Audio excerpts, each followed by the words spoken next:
Hey, what's going on, guys? It is DOUBS, Mr. Crockpot on Twitter. Today, we are talking about the top sleepers in the 2022 NFL Draft. If you guys are new to the channel, make sure to smash that subscribe button. Let's go!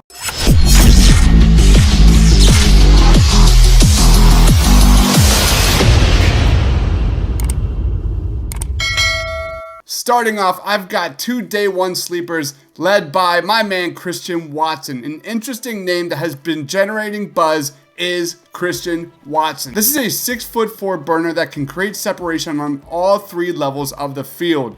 He ran a 4.63 40-yard dash at the combine. He jumped 38.5 inches in the vert and 136 inches in the broad jump. Good for 98th percentile. Guys that big who can align anywhere on offense and do the things he can do simply do not grow on trees. In addition to possessing elite size, speed, and versatility, he's also a major weapon in the return game. I think he's got enough explosiveness and spatial understanding to work out of the slot at times, but he'll most likely thrive the most at being a field-stretching starting X wide receiver at the next level. I think an excellent Senior Bowl weekend combine, along with his combo of elite size, versatility, and speed, has vaulted Christian Watson's stock so much that it would not shock me at all to see his name mentioned at the back end of round one in the 2022 NFL Draft. Let's watch some highlights. Offense.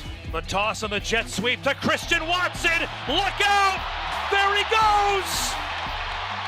Touchdown! 65 yards for the Florida speedster. Really elevated this defense from North Dakota State, especially the interior defensive line. Patterson for Watson.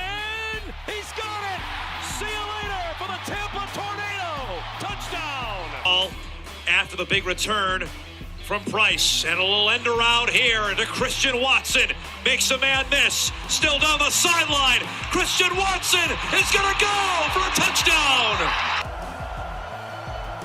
Jack's coming with those four. Miller, another strong throw. Watson slips the tackle, coming back to the inside, still on his feet, still going inside the 20-yard line. My second sleeper in day one of the NFL Draft is Travis Jones out of UConn, one of the true winners of Senior Bowl week and the Combine. He's got terrific size and strength at 6'4" and 326 pounds. This is one of the guys I watched on tape and had zero clue how this guy wasn't even a projected first-round pick at the time just a couple of months ago. He has an excellent frame and he knows how to use it to gain leverage and get into the backfield. Jones at the Combine ran a 4.92 40-yard dash, and though he won't be known for his sprinting ability when he's in the NFL, his 40-yard dash time will help in pursuit of not only making the life of an NFL quarterback miserable, but will help with the stopping of the opposing ground attack. Jones's measurements at the Combine were astounding. The 300+ pound Travis Jones had a vertical jump of 28.5 inches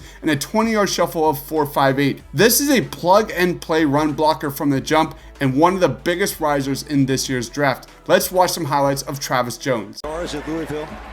Good job by Jordan Morrison there, forcing on that last play. Delimo feels the pressure, and he's finally taken down. Travis Jones with the sack.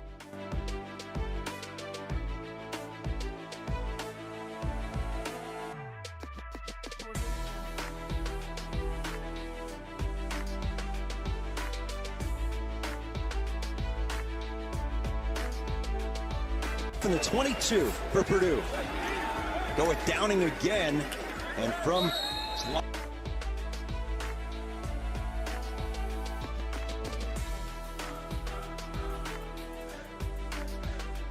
Moving into day two, I've got three prospects for you led by Tariq Woolen out of UTSA. Here is a prospect with outstanding measurables and a rare combination of size, length, and speed at the cornerback position. Tariq Woolen was a major standout during Senior Bowl week and the NFL Combine. From a physical standpoint, he's got elite length and recovery speed while also having the athleticism to swallow speedsters at the line and also make an impact downfield. He's 6'4", 204 pounds with a broad jump of 11.5 and a laser 4.34 40-yard dash. He's not very twitchy due to his elite size, but he excels in zone coverage when everything is in front of him. This guy projects as a high-level number 2 corner from the jump, but he also has one of the higher ceilings of any prospect selected on day 2. This guy's raw, there's no question about that, but he plays with a competitiveness and a high motor that I think will help him translate at the next level. You simply cannot coach what he's got.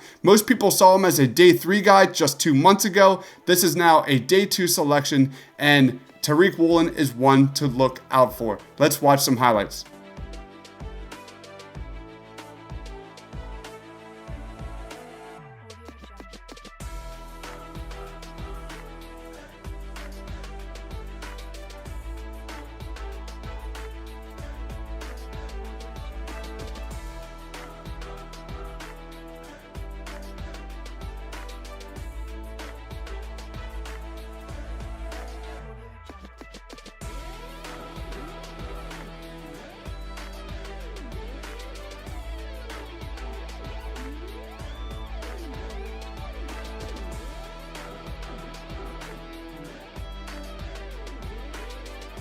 My number 2 prospect for day 2 is DAMONE Clark out of LSU. DAMONE Clark has all the tools to be a top tier run defender at the next level, but his inconsistent feel and instincts for the position cannot be ignored, especially in coverage.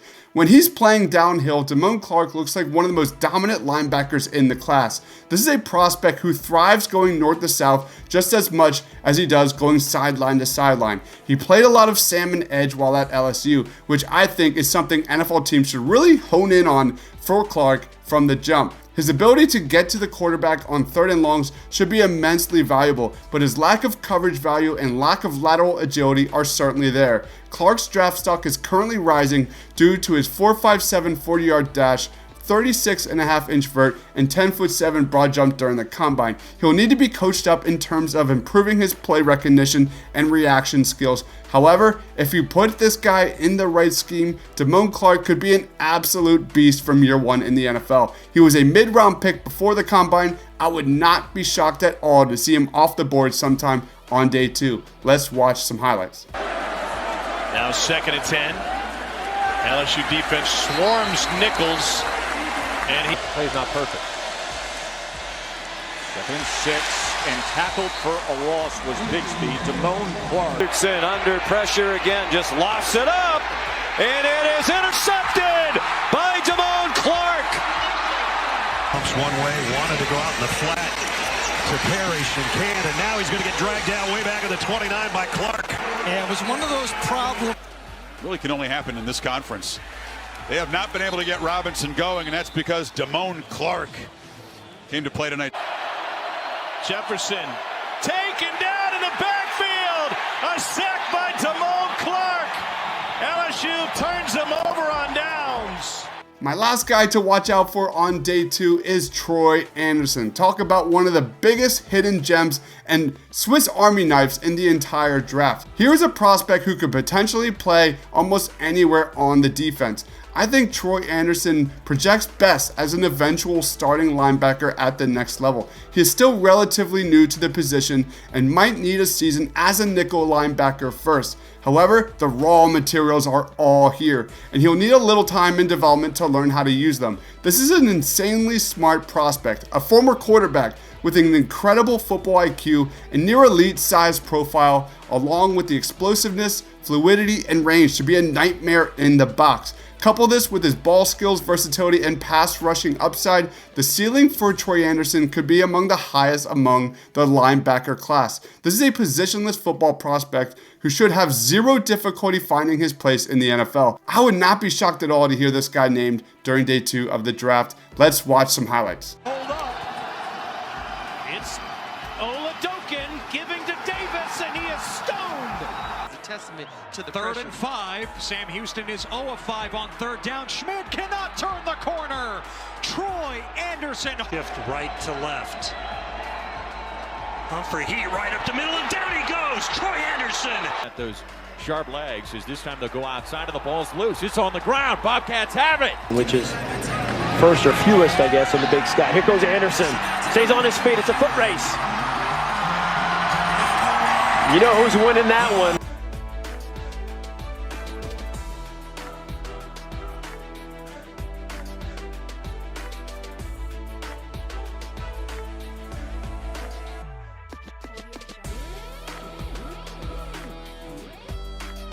Moving on to day 3, I've got 3 prospects to look out for, and leading off is Romeo Doubs out of Nevada. Romeo Doubs is an intriguing outside wide receiver with scheme versatility. Here's a prospect with plus athleticism at 6'1" and 200 pounds. It's not just speed though. He changes directions well, and he does so quickly and explosively. He needs to continue refining his route tree at the next level, and he does have a history of drops. Where Doubs shines the most though is his release and getting off the line. He's very smooth and quick to react once the ball is snapped. He thrives at getting past jam attempts, but he's also got very good ball tracking ability downfield when that ball is in the air. Doubs did not participate in on-field drills during the combine, and I think it was a missed opportunity. The wide receiver position is completely stacked this year. Outside of edge, I think it's the most talented group there is. I expect Romeo Doubs to be one of the most intriguing prospects available on day 3,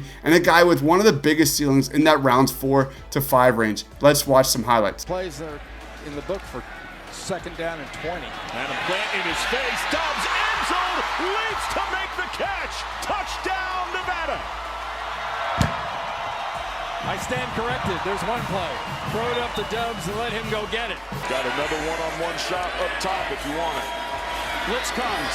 Fire. Caught. Touchdown, Doubs. Yeah. Could get their ears back and try to get after Strong. Strong, stepping up, throws downfield. Romeo Doubs, he's got it. Romeo Doubs is in. This is the defense to do it against now. Here's Strong. End zone, Doubs, adjust, he's got it. Touchdown, Nevada. Romeo Doubs, what a catch for the Wolfpack. This year, no doubt about it. 16-yard pickup, all set.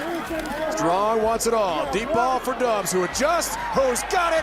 Romeo Doubs, end zone, touchdown, Nevada again. My number 2 sleeper for day 3 is Jelani Woods out of Virginia. One of the true winners of the combine, Jelani Woods is a very good athlete with some insane measurables at 6'7" and a very large frame. He's got enough speed to not only be a threat in the short game, but also make a major impact in that intermediate and deep areas of the field. He's an average route runner and has very good hands, and his size alone should make him a very friendly target for quarterbacks at the next level. He needs to add a lot of polish, especially in his route tree and release off the line. But this is a guy who might have one of the highest ceilings of any player selected on day 3 of the NFL draft. Jelani Woods is one to look out for. Let's watch some highlights. He'll throw on 1st down. The left-hander finds a strike right at midfield. Picked up by his big tight end, Jelani Woods. Armstrong with the fake to Thompson. Has a receiver open again. That's the tight end once again, and he'll score! Jelani Woods, 2 big catches on the drive, and he finishes it off with a touchdown. 4 in the pattern for Armstrong. Steps up in the pocket. Rifles one complete, and a second ever touchdown by Jelani Woods, the tight end. Good time to throw. It's Woods, the gigantic tight end, into the open field. Fitzgerald in 2003 that a receiver's gone over 200, and now Armstrong will go to work. Jelani Woods running over guys and through them. That Hollins goes wide. Armstrong, quick release. There's Woods. Broken tackle. What else? My last day 3 prospect to watch out for is Neil Farrell Jr. out of LSU. Neil Farrell was the single best run-stuffing interior defensive lineman in the Power 5 this season, as he earned an 89.9 run defense grade while also posting a respectable 78.8 pass rush grade. This is one of the better space eaters in the 2022 class, and his dominance in both facets continued to shine throughout the Senior Bowl. His pass rush skills certainly leave something to be desired. He's also going to be 24 years old as a rookie, so his ceiling or room for growth is relatively low compared to some of the other guys that we just mentioned. He might not be a superstar, but anyone at 6'4" and 319 pounds will surely find a spot on an NFL roster sooner than later. I think he has a really good chance to hear his name called on day 3 of the NFL draft. He might not be a 3-down starter at the next level, but what he does very well. Neil Farrell Jr., day 3 selection. Let's watch some highlights. At the top. Top pressure, barreling through to make the sack is Neil Farrell. And this LSU defense suddenly building the momentum after the touchdown. Anthony floating around. Now it's Baskerville. Corral wants to take off, but he's got no place to go. He's in all kinds of trouble. Trying to get rid of it down the field. He can't.